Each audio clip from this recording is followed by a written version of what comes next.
Hi అండి, అందరికీ నమస్తే. ఈ సంవత్సరం శని అమావాస్య ఎప్పుడు వచ్చింది? శనీశ్వరుని అనుగ్రహం కొరకు మనం ఏ పని చేస్తే స్వామి అనుగ్రహం మనకి లభిస్తుంది అనేది తెలుసుకుందాము.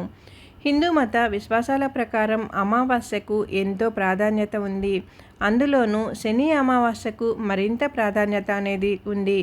ఈ సందర్భంగా శని అమావాస్య ఎప్పుడు వచ్చింది, శనీశ్వరుని అమావాస్య ప్రాముఖ్యతలేంటి అనేది ఇప్పుడు మనం తెలుసుకుందాము. 2025 హిందూ మత విశ్వాసాల ప్రకారం అమావాస్యకు ఎంతో విశిష్టత అనేది ఉంది.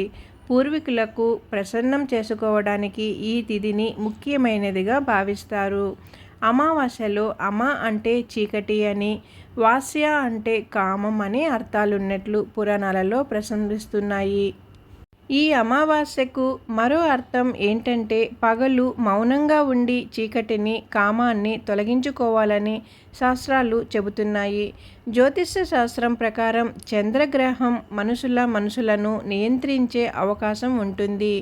ఇది ఇలా ఉండగా ఈసారి అమావాస్య శనివారం నాడు వచ్చింది. అందుకే దీన్ని శనిర్చరి లేదా శని అమావాస్య అని అంటారు. ఈ పవిత్రమైన శనిదేవుణ్ణి ప్రసన్నం చేసుకోవటానికి అనుకూలంగా ఉంటుంది. ఈ పర్వదినాన శనీశ్వరునికి ప్రత్యేక పూజలు చేయడం ద్వారా శని దోషం నుంచి ఉపశమనం పొందవచ్చు. ఈ సందర్భంగా శని అమావాస్య ఎలాంటి పనులు చేయాలి, శనిదేవుని ఆశీస్సుల కోసం ఏం చేయాలనే పూర్తి వివరాలను ఇప్పుడు మనం తెలుసుకుందాం.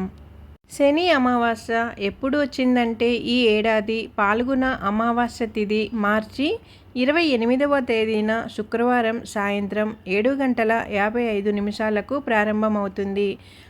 మరుసటి రోజు 29వ తేదీన శనివారం సాయంత్రం 4:27 వరకు ముగుస్తుంది.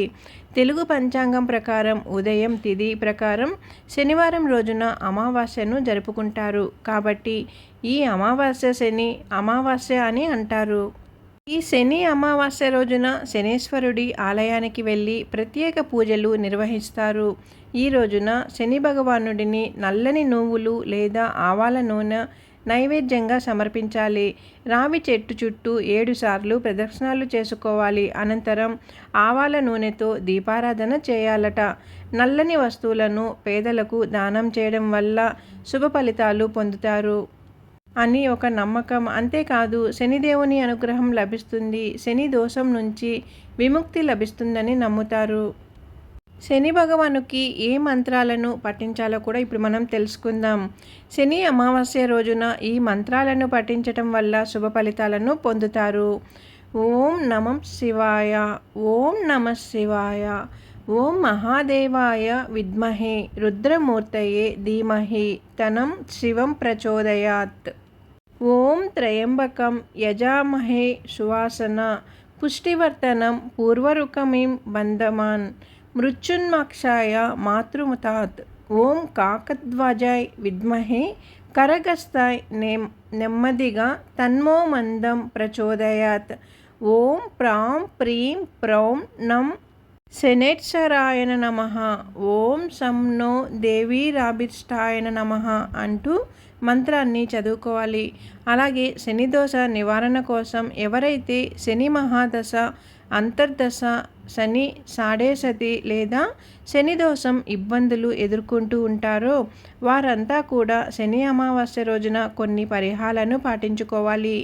శని అమావాస్య రోజున మీ శక్తి సామర్థ్యాల మేరకు పేదలకు నల్ల దుప్పటి, నల్ల నువ్వులు దానం చేయాలి. శని గ్రహానికి సంబంధించిన బొగ్గు, ఇనుము పాత్రలు, నల్లని రంగు దుస్తులు, నల్లవి ఉలవలను కూడా దానం చేయవచ్చట. ఇలా చేయడం వల్ల మీకు శని దోషం నుంచి విముక్తి లభిస్తుందని పండితులు చెబుతున్నారు. ఈ శని అమావాస్య రోజున ముందుగా చేయవలసిన పనులు. ఈ రోజున పవిత్రమైన గంగా నదిలో లేదా ఏదైనా ప్రవహించే నదిలో స్నానం చేయాలి. అనంతరం శని దేవాలయానికి వెళ్ళి ఆవాల నూనెతో దీపారాధన చేసుకోవాలి. అలాగే నల్ల మినపప్పు, నల్ల నువ్వులు, ఇనుము సమర్పించుకోవాలి. మీ శక్తి సామర్థ్యాల మేరకు పేదలకు ఏదైనా కూడా నల్ల వస్తువులను దానం చేసుకోవచ్చట, నువ్వులు అలాంటివన్నమాట. అలాగే ఈరోజు పూర్వీకులను స్మరించుకుంటారు.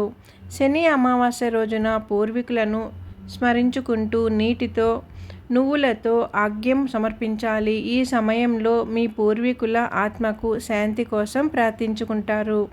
మీ మనసులో ఎలాంటి చెడు ఆలోచనలు లేకుండా ఆచారాల ప్రకారం పితృదేవతల కోసం ప్రార్థించాలి. అనంతరం హనుమాన్ చాలీసా పారాయణం చేసుకోవాలి.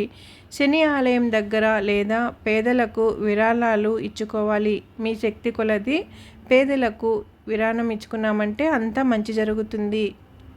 అంతేకాదండి, శని అమావాస్య రోజున చేయకూడని పనులు కూడా మనం తెలుసుకుందాం. శని అమావాస్య వేళ పొరపాటున కూడా ఈ పనులైతే చేయకూడదట. అవేంటో తెలుసుకుందామా? మాంసాహారం తీసుకోకూడదట, అలాగే మద్యం తీసుకోకూడదు, ఇంకా అగౌరవపరుచుకునే పనులేవి కానీ చేయకూడదట. ఈ పర్వదినాన మూగజీవులను ఇబ్బంది పెట్టకూడదట, అలాగే జుట్టు గడ్డం గోర్లు కత్తిరించకూడదట. ఇలా చేయడం వల్ల గ్రహదోషాలు సంభవించే అవకాశం ఉంటుందని చెబుతున్నారు పెద్దలు. అదేవిధంగా ఈ రోజున శనికి సంబంధించిన వస్తువులను కొనకూడదట. ఈ పాల్గొన శని అమావాస్య నాడు మంచి మనసుతో దానం చేయడం వల్ల బెల్లం, నువ్వులు, వెచ్చని బట్టలు, ఆవు నెయ్యి, అన్నదానం ఇలాంటివి దానం చేయడం వల్ల పితృదేవతల ఆశీర్వాదాన్ని మీరు పొంది అలాగే ఐశ్వర్యవంతులు అవుతారని పెద్దలు చెబుతున్నారు. అమావాస్య రోజు ప్రయాణాలు చేయవచ్చా అనే దాని గురించి కొంచెం క్లుప్తంగా తెలుసుకుందామండి. రాత్రిపూట, అందులో చీకటి రాత్రి అలా జరిగితే ఎవరికైనా కూడా ఇబ్బందే కదండి. అందుకే అమావాస్య అర్ధరాత్రి ప్రయాణాలు, అందులోనూ ఒంటరిగా అస్సలు ప్రయాణం చేయవద్దని, చిన్నపిల్లలుంటే బయట కూడా ఎక్కువగా తిరగద్దు అని పెద్దలు చెబుతూ ఉంటారు కదండి. మొత్తానికి అమావాస్య నాడు ప్రయాణం చేస్తే ఆపదలు వస్తాయని శాస్త్రం పెద్దవాళ్ళు చెబుతున్నారు. అసలు అమావాస్య అంటే ఏంటి అనేది చూద్దాము.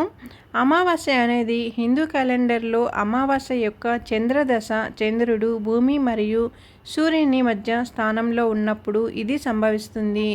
ఇది భూమి నుండి కనిపించకుండా చేస్తుంది. ఈరోజు లేకపోవడం యొక్క లోతైన శక్తిని హైలైట్ చేస్తుందట. అమావాస్య ప్రతి నెల వస్తుంది మరియు హిందూ పంచాంగాన్ని ఉపయోగించి తిథి ప్రకారం కూడా లెక్కించవచ్చట. ఇప్పుడు మనం తెలుసుకున్నాం కదండి, శని అమావాస్య ఎప్పుడు వస్తుంది, ఈ అమావాస్య రోజున ఏ పని చేయాలి, ఏ పని చేయకూడదు, అలాగే దానం ఏమి ఇవ్వాలి అమావాస్య రోజున అనేది వివరంగా అయితే తెలుసుకున్నాం కదా. వీడియో మీకు నచ్చినట్లయితే ఛానల్ సబ్స్క్రైబ్ చేసుకోండి. ఛానల్లోకి వెళ్ళి కొత్తగా చూసేవారు ఉంటే కానీ ముందుగా ఛానల్ సబ్స్క్రైబ్ చేసుకొని ఛానల్లోకి వెళ్ళి వీడియోస్ అన్నీ కూడా చూడండి. ఎలా ఉన్నాయి ఏంటి అనేది అయితే కామెంట్ చేయండి. ఇంకొక వీడియోలో అయితే అమావాస్య గురించి, అమావాస్య అంటే ఏమిటి, దాని ప్రాముఖ్యత మరియు ఆచారాలు కూడా తెలుసుకుందాము. ఇప్పుడైతే ఈ వీడియో నచ్చినట్టే కానీ ఛానల్ సబ్స్క్రైబ్ చేసుకొని లైక్ ఇవ్వండి. ఓం శనేశ్వరాయ నమః. ఓం శనేశ్వరాయ నమః. ఓం శనేశ్వరాయ నమః.